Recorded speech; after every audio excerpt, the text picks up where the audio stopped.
Muito bem. Iniciada a gravação, procedimento básico. Quem concorda em autorizar o uso de sua imagem, sua voz, e porventura, se for necessário, fique como está. Quem não concorda, não autoriza, está autorizado a deixar a sala. Vamos tentar mais uma vez, certo? No chat, manda aí no chat para mim, gente, como é que tá a coisa.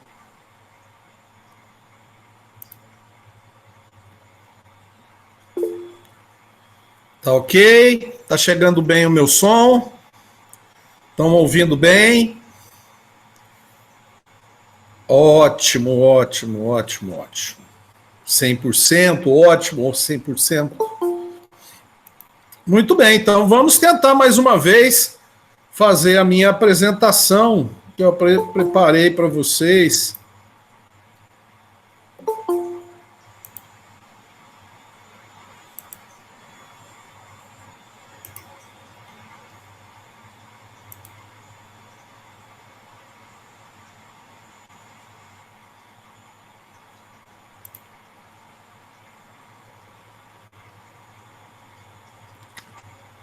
Não é isso que eu quero.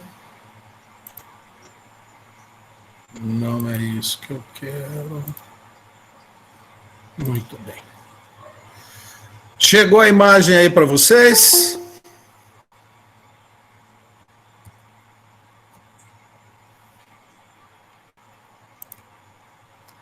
Vocês estão vendo a tela agora, né? Vocês chegam a ver a minha imagem ou não?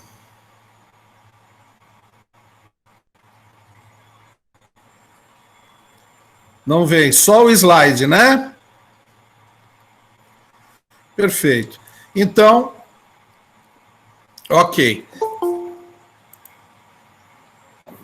Tá certo. Então eu vou trabalhar o slide e vou falando aqui para o slide. Se por acaso travar qualquer coisa, deem um recado no Zap.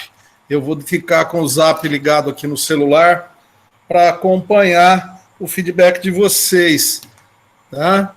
Mas só se der problema. Se não der, a gente toca o barco, porque eu não consegui compartilhar ao mesmo tempo a minha tela com a imagem, tá?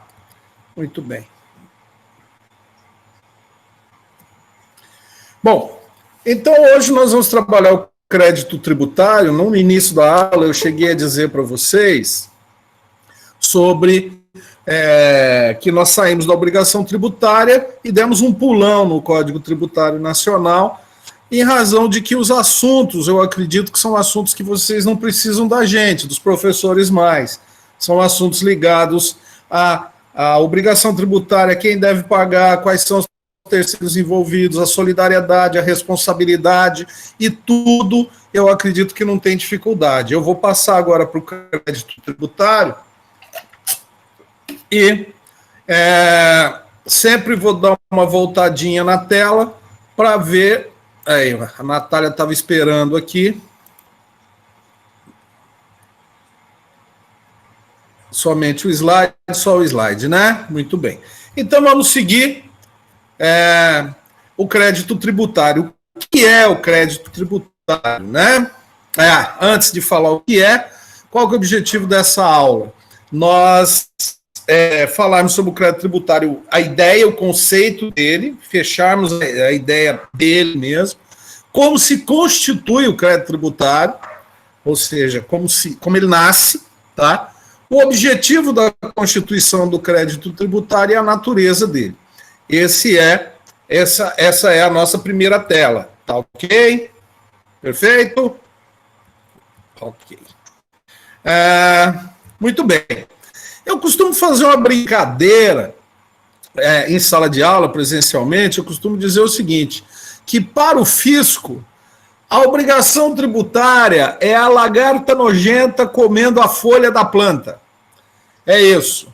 É a lagarta nojentona, lagartona nojentona comendo folha da planta, né? E o crédito tributário é a linda borboleta sorvendo o pólen da flor. O que significa isso?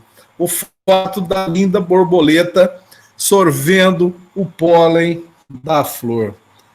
A Juliana está mandando aqui uma mensagem no Zap, parece que ela não está recebendo nada. Só confirmando com vocês no chat, gente. Vocês estão recebendo?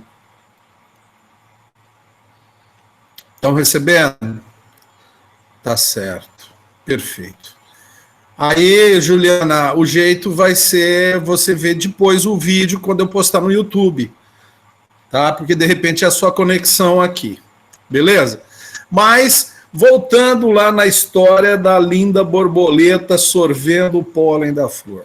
Sabe por quê, gente? Porque uma coisa é a obrigação que o sujeito passivo, o contribuinte, tem de dar dinheiro ao Estado, tá? Isso, sob o ponto de vista do fisco, é aquela lagarta nojentona, sabe?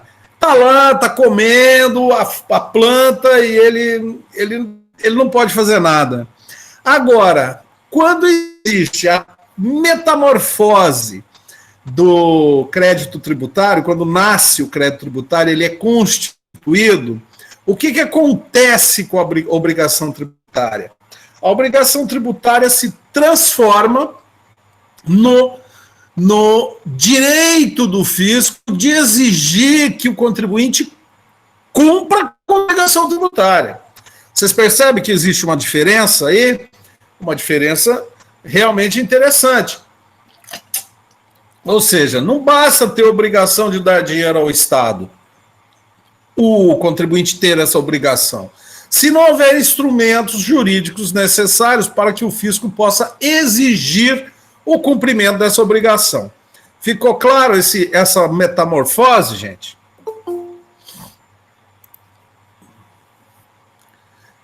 Beleza? Muito bem. Eu admiro muito a boa vontade de vocês aí com esses problemas que a gente tem de conexão e tudo mais, tá? Mas a gente vai sair dessa, tenho certeza disso. Pois bem, posso seguir então? Tá melhor aqui pelo grupo? Michael. É Michael ou Michel? Isso, beleza, né? Então vamos seguir.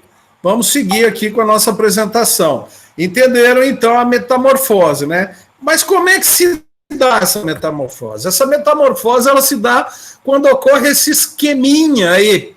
Esse esqueminha que é HI incidindo sobre FG, de onde decorre OT.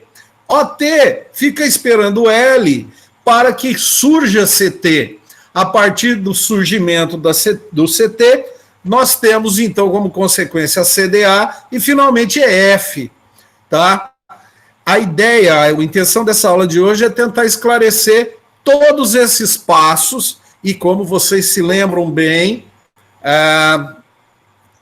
esses passos são importantes. Por quê? Porque é o passo da metamorfose. Então, não esqueça disso. Seja você, se você estiver trabalhando no fisco ou se você estiver defendendo um contribuinte, se a metamorfose não se completar corretamente, não é possível a exigibilidade do tributo, do crédito tributário. Todo mundo entendeu isso?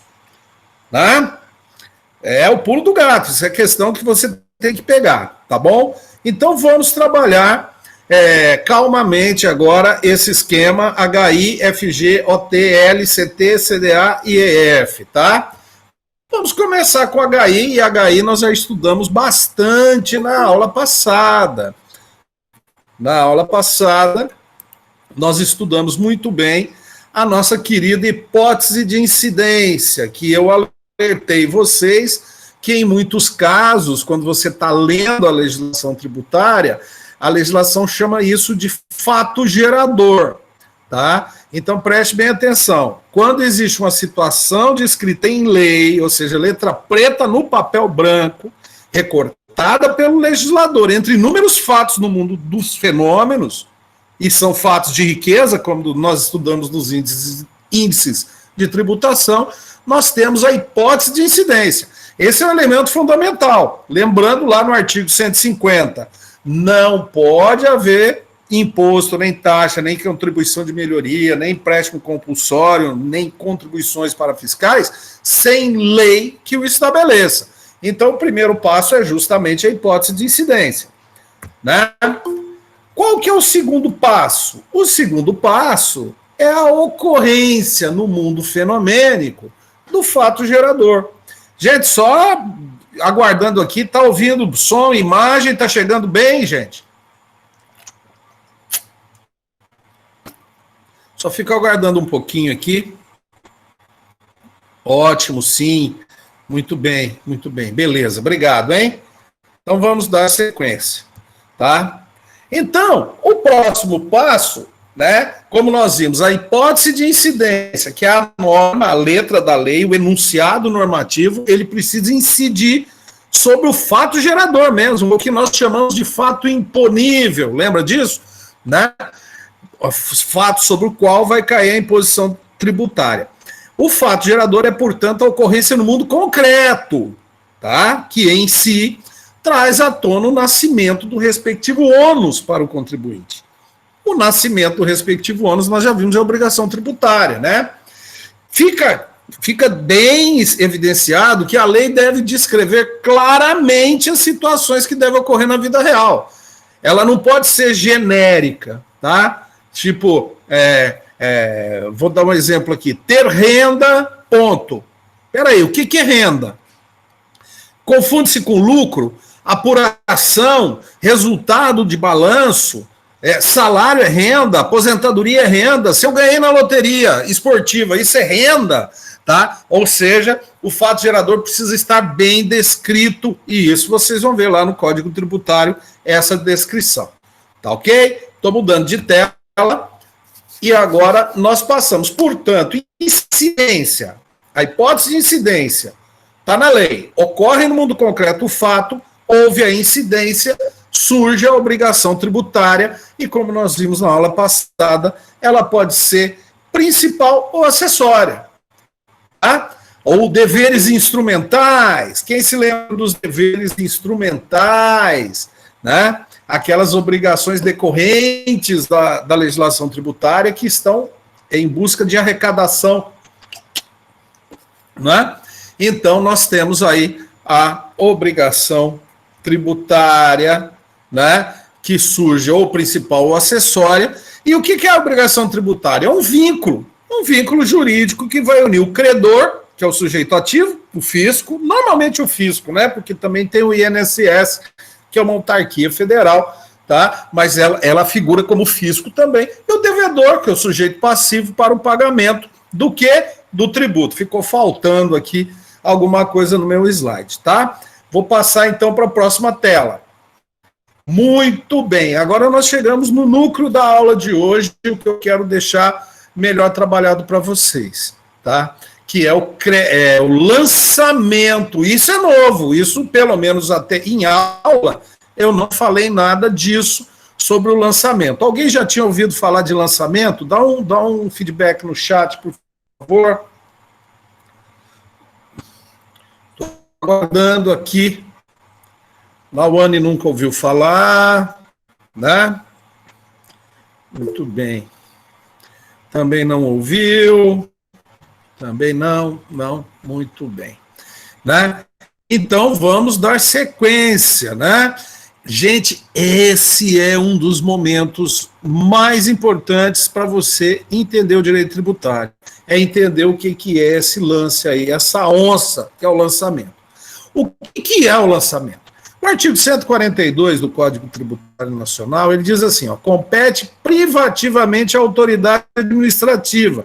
Que autoridade administrativa é essa, gente? Autoridade administrativa fiscal. Se for no município, a Secretaria de Finanças, com os seus auditores e os seus fiscais. Se for no Estado, a Secretaria da Fazenda, com os auditores e fiscais. Se for na Federação, a Receita Federal e a Secretaria da Receita Federal com seus auditores e fiscais. Tá? Essa é a autoridade administrativa que tem competência privativa para constituir o crédito tributário. Significa o quê? Que não é qualquer pode constituir o crédito tributário, não. Tá certo? Não é qualquer um que pode fazer isso. E isso é importante, que muitas vezes você pega assim, a polícia verifica um ilícito fiscal, e aí o cara já fala, você deve esse imposto aqui. Não, não pode. O que a polícia tem que fazer é comunicar à autoridade administrativa competente para que ela possa devidamente, com base na lei, constituir o crédito tributário. Através do quê? Do lançamento. E aí repare o que diz o Código Tributário. Vamos ver aqui, parece que chegou o Marilton. Muito bem. Estão recebendo bem, gente? Isso. Muito bem. Então vamos dar sequência. O Código Tributário vai dizer assim, o quê? O lançamento, assim entendido, o procedimento administrativo. Então não se esqueça que a todos os cidadãos brasileiros em processos administrativos e judiciais é garantido contraditória e ampla defesa. Ok? Preste bem atenção nisso. Então, é um procedimento administrativo tendente ao quê? Verificar a ocorrência do fato gerador da obrigação correspondente. A ocorrência do fato gerador é o fato imponível, é o fato concreto. Tá? O Joãozinho comprou um carro. Então, a autoridade administrativa competente vai verificar que realmente comprou. Ele não está alugando um carro, ele não está pegando emprestado um carro. Se trata de propriedade, tá? Do Joãozinho. Então, ele verifica que ocorreu o fato. E aí, determinar a matéria tributável. O que é isso? Ele vai fazer o processo de subsunção. Ele vai verificar que ocorreu e vai se certificar de tudo isso, dizendo, esse fato ocorrido no mundo fenomênico, ele se enquadra adequadamente à hipótese normativa. E, nesse sentido, ele vai fazer o quê? O enquadramento, né? A tipificação, vamos dizer assim, do fato. Feito isso, ele precisa calcular o montante do tributo devido. Tá certo? Por quê? Porque o Joãozinho tem que saber quanto ele precisa, né? Ele tem a obrigação de pagar. Se você falar, você me deve PVA, o Joãozinho fala, tá, quanto é? Não sei. Aí fica difícil, né? Não é verdade? Então, é preciso, então, quantificar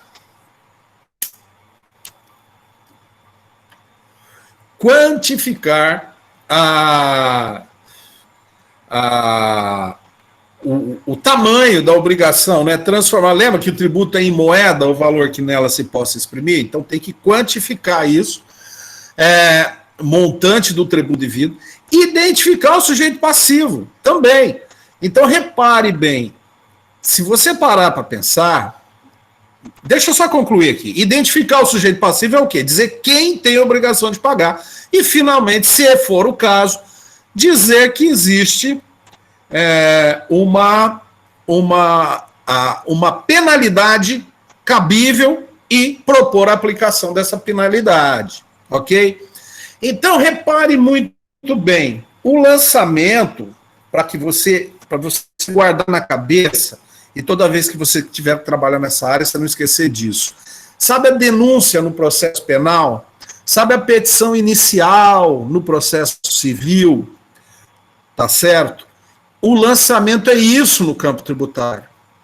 Ou seja, você tem que dizer, olha, existe uma lei, existe um fato, o fato é adequado à lei, a consequência da incidência é esse valor aqui, que eu estou demonstrando, que é o réu do processo, que é o sujeito passivo, quem deve pagar é o fulano, e ainda tem essa penalidade aqui, essa multa, ou essa incidência, essa perda de isenção e tudo mais. Tudo isso, gente, tem que estar claro no lançamento. Por quê? Porque se não está claro no lançamento, gente, você não tem condições, o contribuinte não tem condições de exercer o contraditório e a ampla defesa. Tá certo? Se ele não tem condições de exercer contraditória e ampla defesa, como é que ele vai poder, esse lançamento vai poder se constituir dentro da lei, considerando que a Constituição obriga que haja contraditória e ampla defesa? Tudo certo, gente? Estão entendendo isso?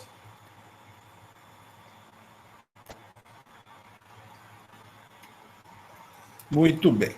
Então, vamos seguir ainda no mesmo slide. É importante destacar o que diz o parágrafo único. O parágrafo único diz o quê? A atividade administrativa de lançamento é vinculada e obrigatória, vinculada àquele ato administrativo vinculado à lei, é obrigatório, sob pena de responsabilidade funcional. Ou seja, sabe aquele servidor público, isso acontece muito no município pequeno, né? Ah, ele tem um amigo lá, e aí o amigo dele é chegado, e aí ele vai dar um jeito do cara não pagar IPTU, sabe? Isso é responsabilidade funcional. A lei não permite esse tipo de promiscuidade entre o agente público administrativo e o contribuinte. Perfeito?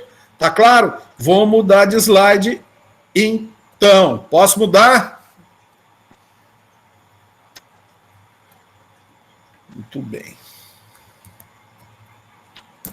Ainda no lançamento, o artigo 145, ele diz assim, olha, o lançamento, ele pode ser modificado, ele pode ser alterado, tá? E ele deve antes ser regularmente notificado ao sujeito passivo. Isso é do Estado Democrático de Direito. Você não pode descobrir que você está devendo ao fisco um dia, tá? Teve até uma anulatória de crédito tributário que nós conseguimos derrubar numa execução fiscal justamente por conta disso.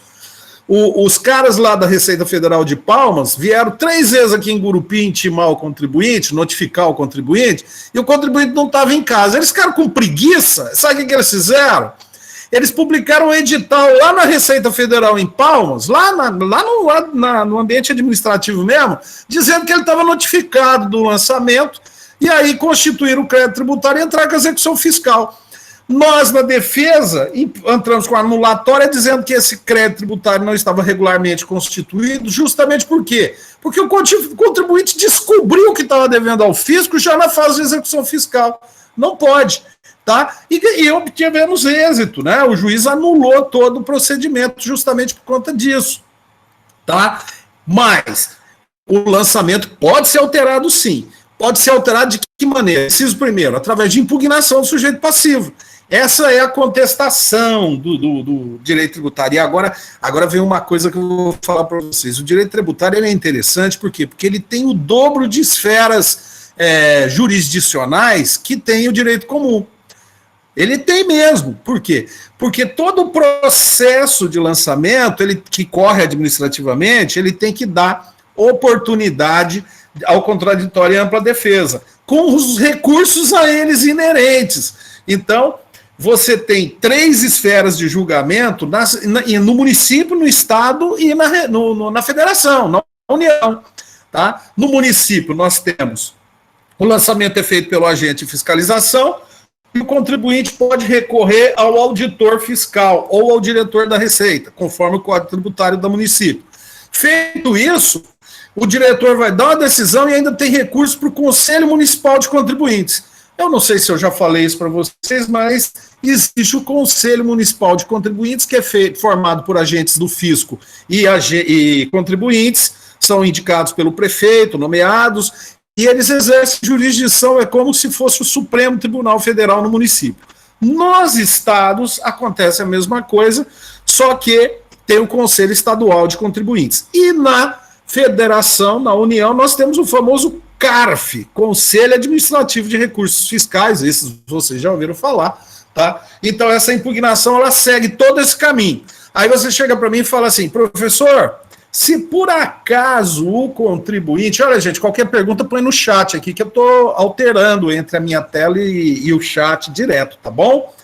Se você chegar para mim e falar assim, professor, se por acaso o meu cliente, eu defender o meu cliente, por exemplo, aqui no município, eu faço impugnação, e aí o diretor da Receita julga improcedente, eu recorro para o Conselho Municipal de Contribuintes, o Conselho Municipal de Contribuintes julga, não dá provimento ao meu recurso, o que eu vou fazer agora? O que você pode fazer? Você pode começar tudo de novo lá no judiciário. entendeu? Você pode entrar com mandado de segurança, pode entrar com uma ação anulatória de crédito fiscal, ou fazer a defesa na execução fiscal, tá? Perfeito? Entenderam isso? Ô, gente, dá um feedback, pelo amor de Deus. Dá uma impressão que caiu a conexão e eu estou falando feito um idiota aqui. Obrigado, Neri. Obrigado, Rafaela, Dalila. Isso, Lucas, Laísa, ou Laísa, não sei. Marilton, tá tranquilo, né? Muito bem, muito obrigado. Então vamos seguir aqui na nossa tela, porque já são quase 10 horas. Então nós temos impugnação do sujeito passivo, é o primeiro caso de alteração do lançamento. Você pode... E outra coisa, você não precisa só pedir anulação total do lançamento. Você pode muito bem dizer o seguinte: olha, o meu cliente deve, mas não deve esse tanto todo aí que o fisco está falando, não. Então, você simplesmente vai pedir alteração, redução do valor, tá? E aí, se vencida a sua impugnação, posteriormente pode pedir um refis, um parcelamento e coisas desse tipo, né? Aí nós temos a figura do recurso de ofício. O recurso de ofício, ele sempre vai caber quando a autoridade administrativa der procedência à impugnação do sujeito passivo, porque aí é contra o Estado, e contra o Estado tem direito ao recurso de ofício, né? E, finalmente, no inciso 3º, por iniciativa de ofício da autoridade administrativa, nos casos previstos no artigo 149, que a gente vai tentar ver hoje, tá? Então, veja bem, essa iniciativa de ofício da autoridade administrativa eu coloquei em negrito justamente para deixar claro para vocês uma coisa. Não se esqueçam, a administração pública, tudo que ela faz é sempre em decorrência de lei, sempre de acordo com a lei. E vocês já sabem que a autoridade administrativa, quando verifica que tem um ato da administração contra a lei, ela tem obrigação de rever o seu ato.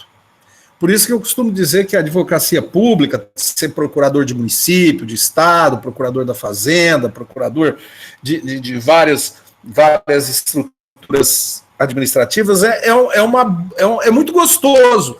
Por quê? Porque você não tem que ficar inventando história, você não tem que ficar tentando tirar coelho de cartola para defender um cliente que está errado, como acontece na advocacia privada ou no penal. Tá? Quando você está numa procuradoria, você sempre vai agir de acordo com a lei. E se o contribuinte chega para você e demonstra que você errou, você tem a obrigação de corrigir. Tá certo isso? Beleza? Tranquilo? Posso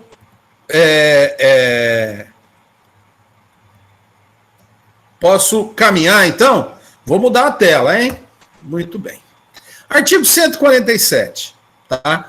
Nós passamos agora para os tipos de lançamento. Nós falamos que o lançamento pode ser alterado, tá? Mas quais são os tipos de lançamento? Tem 3 tipos básicos, tá? O primeiro é o lançamento por declaração, tá? E o artigo 147 do CTN diz assim: o lançamento é efetuado com base na declaração do sujeito passivo ou de terceiro. Isso quando a lei determinar que é terceiro que vai declarar. Quando um ou outro, na forma da legislação tributária, presta à autoridade administrativa informações sobre matéria de fato indispensável à sua efetivação. O maior exemplo disso é a declaração de imposto de renda, na verdade. Tá? Você chega para a Receita Federal, você passa um ano trabalhando lá no seu escritório, ganhando seu dinheiro, né?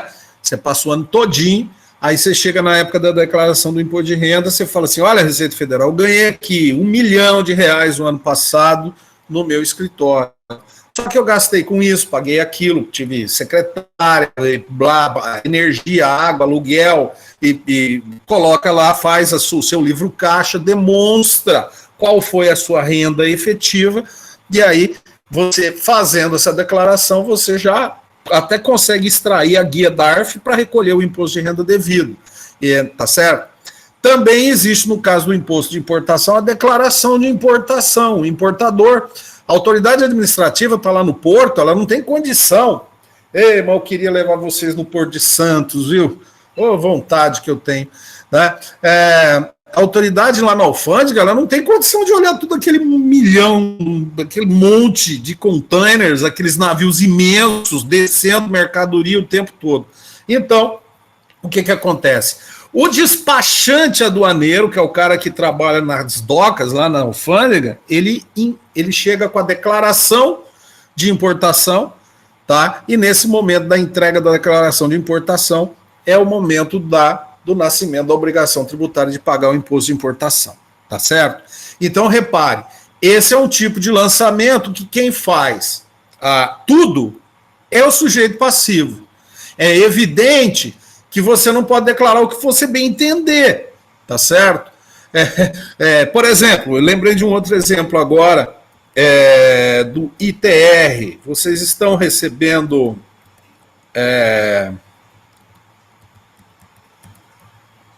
oh, meu Deus do céu, gente, que agonia. Muito bem. Estão ouvindo bem aí? Tá tudo em ordem?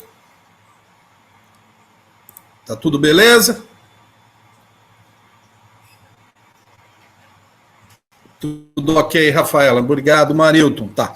Então, o ITR, o Imposto Territorial Rural, tá? O fazendeiro é que faz a declaração do ITR.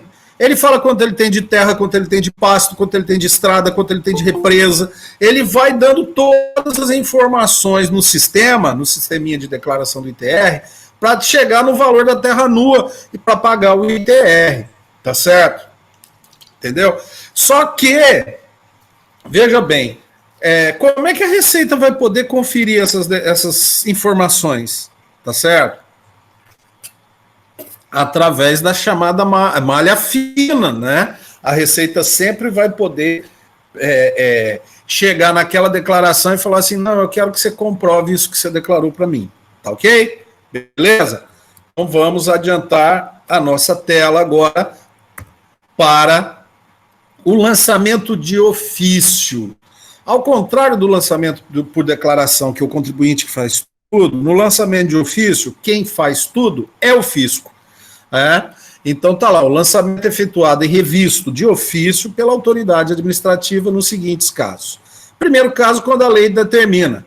O exemplo mais simples de lançamento de ofício é o IPTU. É o município que lança o carnê do IPTU e manda para casa do contribuinte.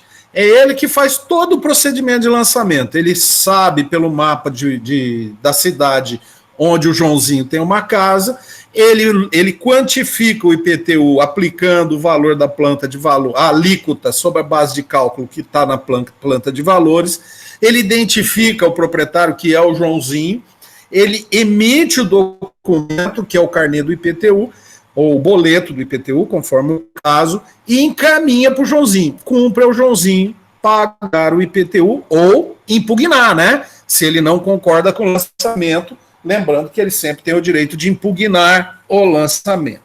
Tá? Segundo caso, inciso segundo, é quando a declaração não seja prestada por quem de direito no prazo e na forma da legislação tributária. Tá certo? Então, no caso de lançamentos por declaração, o contribuinte simplesmente não entrega a declaração do imposto de renda, a declaração de ITR, a declaração de importação. Né? Não feito isso, aí o fisco, chegando à conclusão que o fato ocorreu, ele vai fazer o lançamento por ele. Aí entra o chamado arbitramento, que eu já até falei em sala de aula para vocês, né? Se você não tem registros contábeis suficientes para dar exatidão ao que aconteceu financeiramente na empresa ou na sua vida particular, o fisco vai arbitrar. E aí tem aquela história do bar que eu contei para vocês, quem estava na aula deve se lembrar. Muito bem. Ainda no inciso terceiro, nós temos quando a pessoa legalmente obrigada, embora tenha prestado a declaração nos termos do inciso anterior, deixou de atender no prazo e na forma da legislação tributária a pedido de esclarecimento formulado pela autoridade administrativa, recuse-se a prestá-lo ou não preste satisfatoriamente a juízo daquela autoridade. Repare bem, contribuinte lá não entrega a declaração de renda, entrega a declaração, mas a Receita Federal seleciona o contribuinte na malha fina e notifica o contribuinte, fala assim, olha, traz aí as informações aqui, porque você está dizendo que fez um tratamento de dentista aqui, que você gastou R$100 mil de dentista, então traz o recibo aqui que eu quero conferir, eu quero saber quem é esse dentista. Aí o cara né, o contribuinte inventou isso na declaração, ele está lascado, o que, que ele faz? Ele não presta essa declaração. Então, o que, que o fisco vai fazer? Vai alterar a declaração de renda do contribuinte para fazer o lançamento. Eles chamam glosar, tá? G-L-O-S-A-R. Eles vão glosar esse valor como imposto devido. Beleza? Ó, o Lucas está chegando agora, hein? Às 22h07. Tá? Seja bem-vindo, Lucas. Tá dando tudo certo aí, gente? O som tá chegando, a imagem tá chegando, tá tudo em ordem? Beleza. Ok. Sigamos, então. Né? Inciso 4. Quando se comprova falsidade, erro ou omissão. Aí vocês veem que vocês nem precisam de mim mesmo. É só ler o inciso e você fala, pô, falsificou o documento, o cara inventou um recibo, né? Ou inventou, errou, omitiu dados importantes, né? Ou até errou mesmo. No caso de erro, né? O contribuinte pode ter errado, sim, acontece, as pessoas erram, né? Então, qualquer elemento definido na legislação tributária, como sendo de obrigação, declaração obrigatória, e ocorre isso, a autoridade vai fazer o lançamento de ofício. Próxima tela, tá? Também no caso onde se comprove que houve omissão ou inexatidão por parte da pessoa que tem a obrigação legal de fazer a declaração, né? E aí, no caso, comprovada a omissão, a autoridade vai fazer o lançamento. No inciso 6, né? Aí é o seguinte, quando também se comprova uma ação ativa ou comissiva do sujeito passivo ou de terceiro que dê lugar à aplicação de penalidade pecuniária. Então, também, no ato de lançamento, o Laísa, Caio, Vitor, Fernanda Tavares, vou deixar um abraço aqui para você, meu ouvinte, na Rádio Tributário 2 da UNERG, tá certo? Sigamos, então. Muito obrigado pela audiência. Nós ficamos felizes aqui no nosso estúdio. Segue o barco, né, povo? Né? Perfeito. Pois bem. Inciso 7. Quando está comprovado que o sujeito passivo ou terceiro agiu com dolo, fraude ou simulação. Vocês percebam quando tem um gato miando aqui em casa, viu, gente? Uma gata chata, tá? Percebem isso? Agiu com dolo, fraude ou simulação. E vocês percebem que a legislação tributária faz questão de dar todas as ferramentas. Tá chegando a Ludmilla, né? Vocês gostaram da rádio tributária, né? Perfeito. E tem gato aqui na minha figurinha também, né? Pois bem. Bom, vamos seguir. O que eu estou dizendo é o seguinte, a gente percebe que o Código Tributário dá muitas condições da autoridade administrativa impedir que o contribuinte faça a coisa errada. Como eu já disse para vocês, hoje em dia não dá mais para ficar sonegando e dando uma de malandro. O correto é você chegar e dizer com certeza, qual o valor dos tributos pagos numa operação, e aí, no cálculo empresarial, o seu cliente vai escolher se ele fecha ou não o negócio, né? E aí, nós temos no inciso 8 o caso do fato novo, né? É isso, se você olhar o inciso 8, você vê, quando deva ser apreciado fato não conhecido ou não provado por ocasião do lançamento anterior, né? Ou seja, a autoridade administrativa pode fazer um lançamento com base em fatos, aí ela descobre outros fatos. Então, o que ela vai fazer? Ela vai alterar o lançamento anterior e vai lançar de ofício o novo valor a ser pago. Beleza? Tá certo então, gente? Muito bem. Isso, obrigado pelo feedback aqui. Isso, já são 10h11, né? Vamos ver aí como é que fica a nossa historinha. Bom, próxima tela, seguindo, ainda no lançamento de ofício, nós temos o inciso 9, tá? quando se comprove que no lançamento anterior ocorreu fraude ou falta funcional da autoridade que o efetuou. Aí vocês já estão imaginando, né? O que aconteceu? O contribuinte chegou para o agente do fisco e deu a gorjeta, deu um incentivo funcional paralelo, né? Atos de corrupção, né? Ou fraude mesmo, o contribuinte enrolou o fisco, o fiscal. Então, nesse caso, quando houver omissão, né, da autoridade ou não cumprir uma formalidade especial, tá? Também pode ser alterado o lançamento e a autoridade faz de ofício. Parágrafo único, para terminar essa parte, até agora nós vimos o lançamento por declaração e o lançamento de ofício, né? Ele diz lá, a revisão do lançamento só pode ser iniciada enquanto não extinto o direito da fazenda pública. Peraí, professor, o que quer dizer isso? Mais adiante nós vamos ver isso, mas eu já digo o seguinte para vocês. A fazenda pública, ela tem 5 anos para fazer o lançamento, ok? Nessas modalidades aí. São 5 anos, esse é o prazo padrão.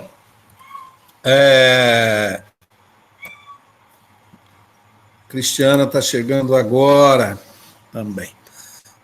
Então não esquece desse Lucas Cardial também chegando. Não esquece disso não, viu, gente? O prazo de 5 anos. A Fazenda, ela tem 5 anos para iniciar o lançamento. Se o contribuinte não fez uma declaração de renda, a obrigação é do contribuinte fazer a declaração de renda. Ótimo, que beleza, né? Só que ele não faz. A Fazenda tem que fazer o lançamento de ofício, naquele caso do inciso da falta de declaração, dentro de 5 anos. Se não fez dentro de 5 anos, ocorreu prescrição tributária, ok? Prescrição do direito de lançar e também, né, a reboque, como consequência, a decadência, tá, do direito de cobrar, né, e já era, tá certo? Muito bem. Só que veja bem, aí tem uma questão interessante, que pode pegar vocês em concurso e prova da OAB. Imagine o seguinte, falta uma semana para completar 5 anos. A autoridade vai lá e faz um lançamento. Pumba. Fez o lançamento dentro de uma semana. Ok? Pois bem. O contribuinte pode fazer o quê? O contribuinte não pode fazer nada. Porque feito dentro dos 5 anos, nasce para a Fazenda Pública o direito de ter mais 5 anos para entrar com a execução fiscal. Tá boa? Tá? Entenderam isso? Dá um feedback aí, pelo amor de Deus. Aqui na nossa rádio, é muito bom, Rádio Tributário 2 da Unirg. Nós, dentro dessa pandemia, olha, maior conversa aqui. Caroline, pessoal aqui no Zap dizendo que tiveram dificuldades. Vamos tentar, né, ver se essa aula salva, né? Muito bem. Então, sigamos lá. Entendido isso, vamos para o último tipo de lançamento, que é a modalidade de lançamento por homologação. Repare, declaração, o contribuinte faz tudo e a Receita tem o direito de revisar. De ofício, o fisco faz tudo e o contribuinte tem o direito de impugnar. Por homologação, existe uma mescla aí. O contribuinte faz uma parte, ele apura o imposto devido, ele paga o imposto, ele faz o pagamento, tá? E encaminha isso para o fisco homologar o lançamento. Tá? Então, olha lá, o lançamento por homologação, que ocorre quanto aos tributos, cuja legislação atribui ao sujeito passivo o dever de antecipar o pagamento sem prévio exame da autoridade administrativa, opera-se pelo ato em que a referida autoridade, tomando conhecimento da atividade assim exercida pelo obrigado, expressamente homologa. Tá? Isso acontece no ICMS. Tá? O que acontece? Tá todo mundo aí vendendo mercadoria e o fisco não tem condições de ficar verificando se está todo mundo fazendo tudo certinho, né? E então o que o contribuinte faz? Ele faz o lançamento, paga o ICMS, e aí de tempos em tempos ele encaminha os livros fiscais para que a autoridade faça a homologação. Hoje, com o SPED fiscal, com os lançamentos em tempo real, isso ficou bem facilitado, tá? Mas ainda é a forma de lançamento em que existe um trabalho conjunto. O contribuinte faz, demonstra para o fisco que fez, e o fisco, verificando que foi feito o recolhimento correto, ele homologa, e homologado o lançamento, e também, e o crédito tributário reconhecendo o pagamento, naturalmente, extinção do crédito. Beleza, gente? Podemos passar para outra tela. Hein? Ai. Tá, Josiane está acompanhando, Nery está acompanhando, Ludmila. Muito obrigado pela audiência. Vocês, fiéis ouvintes da Rádio Tributário 2, da Rede Unirg, né? Tá certo. Não percam nossos próximos programas que virão. Segue o barco, então. Né? Muito bem. Sobre o lançamento por homologação, então, eu acho que eu já expliquei isso, né? O pagamento antecipado pelo obrigado nos termos desse artigo extingue o crédito sob condição resolutória da ulterior homologação ao lançamento, né? E isso é importante, ó, não influi sobre a obrigação tributária quaisquer atos anteriores à homologação praticados pelo sujeito passivo ou por terceiro, visando a extinção total ou parcial do crédito. Tá? Isso acontece muito quando existe contrato de trespasse, né, que é a aquisição de estabelecimento empresarial. O cara está vendendo lá o mercadinho do bairro, e aí alguém quer comprar o mercadinho do bairro, mas ele não quer saber de dívidas passadas, né? Então eles põem lá no contrato entre eles que está adquirindo esse mercadinho com tudo em ordem. Gente, presta atenção, olha, você é multidisciplinar, às vezes você está lá na sua cidade, está aqui em Grupi mesmo, ou em qualquer lugar do Brasil ou do mundo advogando, quando alguém vai comprar um estabelecimento empresarial, tem que cuidar de pegar certidões negativas dos órgãos, não adianta confiar na palavra que está pago, ou confiar em recibo, esse recibo pode ser falso. O cara pode apresentar um monte de guia falsa para o comprador do mercadinho, e depois o que acontece? Reparem bem, ó, parágrafo 2º do artigo 150 do CTN.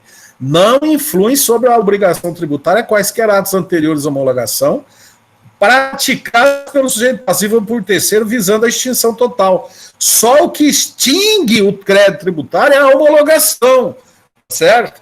Então tomem bastante cuidado aí com os seus clientes, beleza? Vamos dar seguimento, então. Tá? Os atos a que se refere o parágrafo anterior serão, porém, considerados na apuração do saldo, porventura devido, e sendo o caso a imposição de penalidade e sua graduação. É evidente que atos de pagamento precisam ser reconhecidos. Lembrando sempre que a administração pública não está autorizada a levar nada na mão grande, não. Tá certo? Essa história de, eu vou levar na mão grande aqui, tá? Vou enfiar aqui um negócio aqui no lançamento para arrecadar mais para o fisco. Não existe isso. O fisco, ele cobra exatamente o devido. Tá certo? Muito bem. E aí, finalmente, o que estabelece os 5 anos. Se a lei não fixar prazo à homologação, será ele de 5 anos a contar da ocorrência do fato gerador.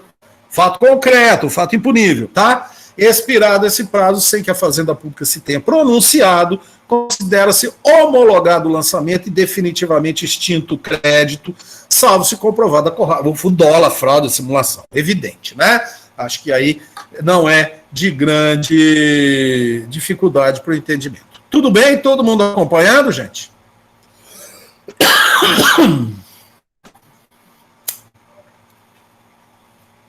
Eu estou acreditando em vocês, hein? Se vocês estiverem aí. Muito bem, Rafaela, Maiana, Juliana, Nery, Cristiana, Alan Jones, Lucas, nossos queridos ouvintes. plateia, como é que é, os nossos ouvintes assíduos e fiéis da nossa Rádio Tributário 2. É nóis, é isso aí, Juliana. Vamos seguir, então, com a nossa vidinha aqui. Muito bem. Crédito tributário. Bom, vencemos o lançamento. É claro que não é só isso. Eu fiz uma... E não é, você não sabe tudo sobre o lançamento. Agora você vai ter que ler. Não esquece disso. Ah, você vai pegar o Código Tributário, você vai pegar um livro de tributário, você vai ler, tem um monte de jurisprudência, um monte de entendimento, e aqui não dá para a gente trabalhar isso. Isso aí você vai ter que aprender, tá certo? Muito bem. Então, qual que é o objetivo, então, do crédito tributário? O objetivo do crédito tributário, portanto, é completar a metamorfose, a transformar a lagarta nojentona roendo a folha, que o fisco fica olhando para ela e fala, meu Deus, não posso fazer nada, ela vai comer as minhas plantas, né? Mas depois se transforma na linda borboleta sorvendo o pólen da flor, sob o ponto de vista do fisco, claro, né? Porque com o crédito tributário ele tem liquidez e exigibilidade, tá certo? Deixando bem claro isso para vocês. Ou seja, eu sei que ocorreu um fato, eu tenho uma lei dizendo que esse fato gera obrigação tributária, eu sei qual é o valor desse fato, eu sei quem é obrigado a fazer o pagamento. Eu estou indicando aqui uma coisa que eu não falei, mas que no lançamento tem que ter o vencimento da obrigação. Eu estou dizendo, ó, você tem que pagar isso aqui dia 10 de abril ou dia 31 de dezembro, tá? E portanto, eu tenho o direito de exigir que você pague. Tá tranquilo, então, gente? Esse é o crédito tributário, que é totalmente diferente da obrigação tributária, como nós estudamos na outra aula, né? Muito bem. O crédito tributário, ele é constituído, e essa constituição é muitas vezes complexa, e é dentro desse intrincado processo administrativo que o tributarista vai atuar, seja trabalhando para o fisco, devendo atuar corretamente, fazer a cobrança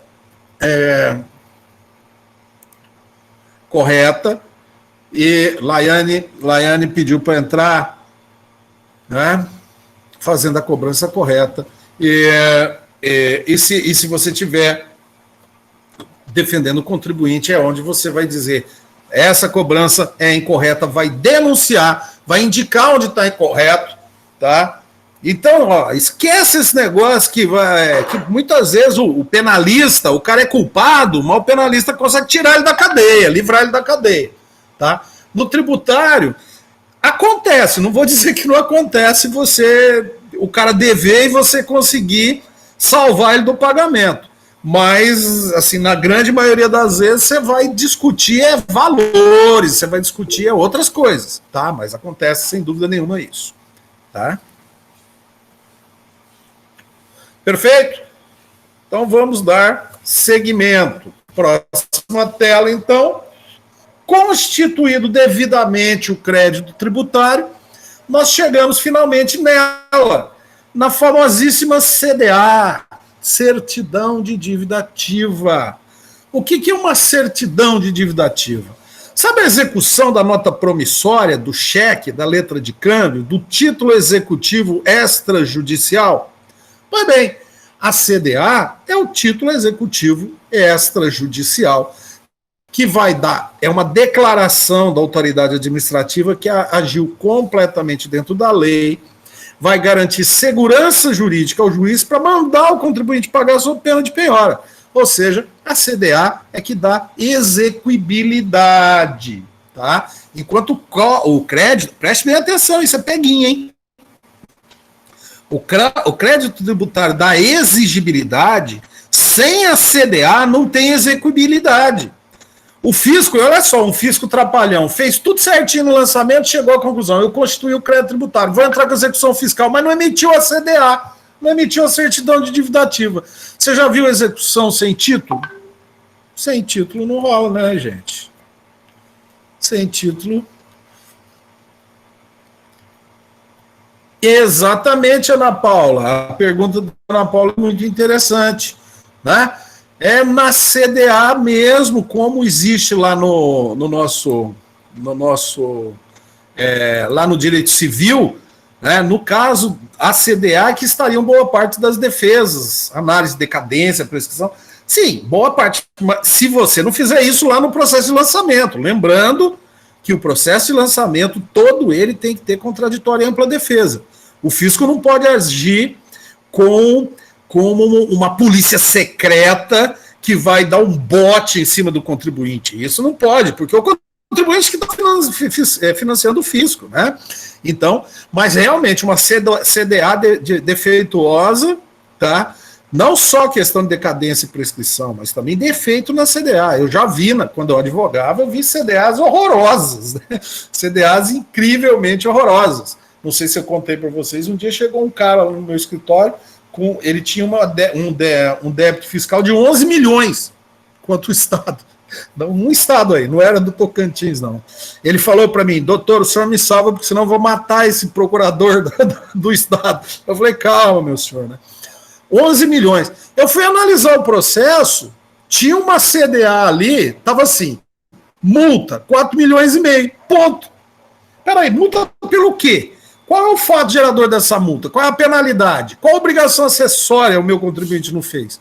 Os caras na mão grande enviaram lá, gente, uma CDA que não tinha lançamento, não tinha nada, de 4 milhões e meio. Isso eu fui conversar com o procurador do Estado, ele falou, não, doutor, desculpa aí, sabe? Dando uma de migué, bicho. Você acredita num trem desse? Vocês estão me ouvindo? Quem está ouvindo essa historinha? Por isso é que eu sempre digo, você tem que olhar ponto a ponto. Curtiu, Laiane, Josiane?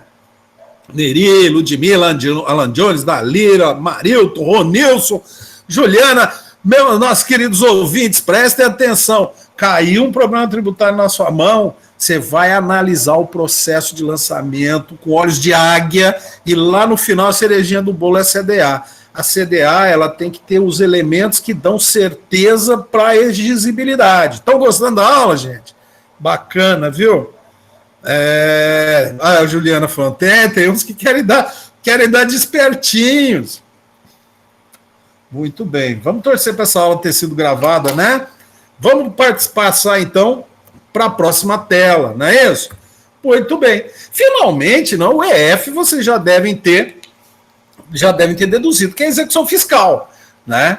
Que aí é a parte judiciária mesmo, né? Que o fisco fez de tudo para receber, fez o lançamento, notificou o contribuinte para impugnar, o contribuinte impugnou com todo zelo, toda a ética, toda sinceridade, de maneira franca, o fisco falou, olha, não, o senhor deve, mas mesmo assim o malandro não quer pagar, entendeu? E terminado, assina-se prazo de vencimento, emite-se o contribuinte não faz o pagamento, só resta ao fisco emitir a CDA, instruir o processo de execução fiscal, e aí a Lei 6830 de 1980, que eu acredito que vocês já têm bastante conhecimento. Vou até perguntar aí, me digam no chat, eu acredito que o professor de processo do trabalho, olha aqui, Josiane, resolvendo o problema e lembrando o professor Roveroni, que beleza. Nossa, vocês não sabem quando a gente fica satisfeito, quando vocês depois, muita gente depois de formada, às vezes liga para a gente, manda um e-mail, fala, ei, professor, ganhei um dinheiro aqui graças ao senhor, eu fico feliz, eu fico muito feliz, né? Ganhei uma causa e tal, né?